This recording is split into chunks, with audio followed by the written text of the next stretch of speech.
So I emailed Rickson, didn't hear anything, sent a second email, and he got back to me. He was like, hey, thanks, but no thanks, basically. Like, I'd love to do it, but I'm starting this federation and we're just starting out. That's my focus. So I'm not doing seminars anymore. So I was like, all right. So I was just like, I was reading this book at the time by a guy, Jerry Weintraub, called If I Stop Talking, You'll Know I'm Dead. And in that book, Jerry Weintraub woke up from a dream to become that he wanted to be Elvis Presley's manager. And it's just like the craziest thing ever. So he emailed Elvis's manager every day for a year, or not emailed, back then it was called. He called him every day for a year. And finally one day the guy called him back and said, hey, do you want to be Elvis's manager? So that was kind of his story. So I'm like, you know what? I'm going to do that for this. I'm just going to email and email and email and email until something happens. And then finally one day Rickson called me and I was stuttering and stammering on the phone. I didn't know what to say. I had this whole thing planned I wanted to say, but none of it made sense. And he basically was like, stop emailing me. That was the first part. No, but he was like, we had a good conversation. And he basically left it at, I still don't want to do any seminars, but if you ever come out to LA, look me up, one of those. So I go, okay, I'll be there Monday. And this is Friday. And he goes, he just kind of laughed. I was like, no, seriously, are you going to be around next week? I'll come out. This is 2013. And he's like, yeah, sure, I'll be around. Come on out. Let me know when you're here. So we hung up. So I didn't have, much money at all at that time. And I had a friend, Frank, loan me some money to go out. He's like, you have to go. And I'm thinking in my head, I'm like, I don't even have a plan to meet this guy. Like, he didn't give me a time or a day or anything. So I just went to LA and I just said, I'm going to find him. And I was, calling him. He's like, maybe tomorrow. So I'm calling back home, and my wife, and at the time she wasn't my wife, she was my girlfriend, and people I trained with, they're like, when are you meeting him? Aren't you supposed to this or that? I go, yeah, don't worry. Meanwhile, in my head, I'm like stressing out, like I'm out here, I don't know where I am. And so finally he's like, I'll be at Crohn's tomorrow at 5, meet me there. So I met him there and we talked for a long time. And then I went out the next month, and I went out like 8 more times. One, because I was like very serious about the training and like really learning as a student. But 2, I really wanted to make something happen.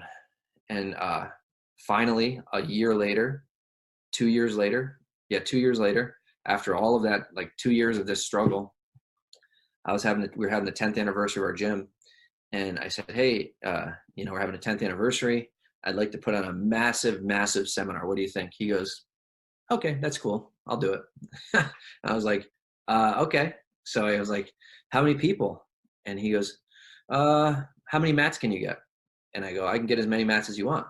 And I didn't have any mats for a seminar. Like, I had my gym, but I didn't have any extra mats. And he's like, you can get as many mats as I want. I go, yeah. He goes, all right, how about 300 people? I go, deal, you got it. And he goes, all right, you're going to need 8 40 by 40 mats.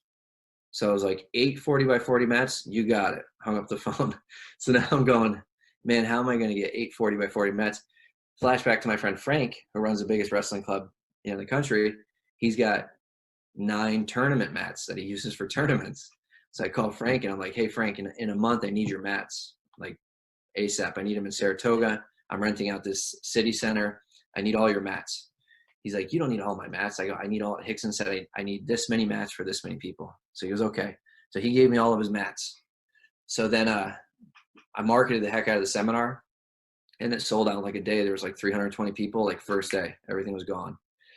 And then a couple years later, Rickson called me on the phone. He was like, hey, I'm thinking about doing the Rickson Gracie Cup in America. I go, oh, that's cool. That'd be awesome. And he goes, you want to host it? I was like, yeah, sure. That'd be easy. No problem. He's like, you done a tournament before? I go, no, yeah, but don't worry about it. Don't worry, we're good. And so I agreed to do that. And I did that. I ran that tournament with $0, no investment. I had no investment from anything, and put that tournament on. And that seminar was bigger than the first one. But that one was cheaper though, so it doesn't really, but yeah, so that was kind of that story of just this crazy couple of years of just pushing and just like being relentless. Not because I didn't make I'm not making money off this. Like, it's not a money making thing at all at that time period. But just because I I wanted to experience it. I wanted my students to experience it. I wanted the people in this area to feel what I felt, because it was so powerful. Like going back to what jiu-jitsu does for you.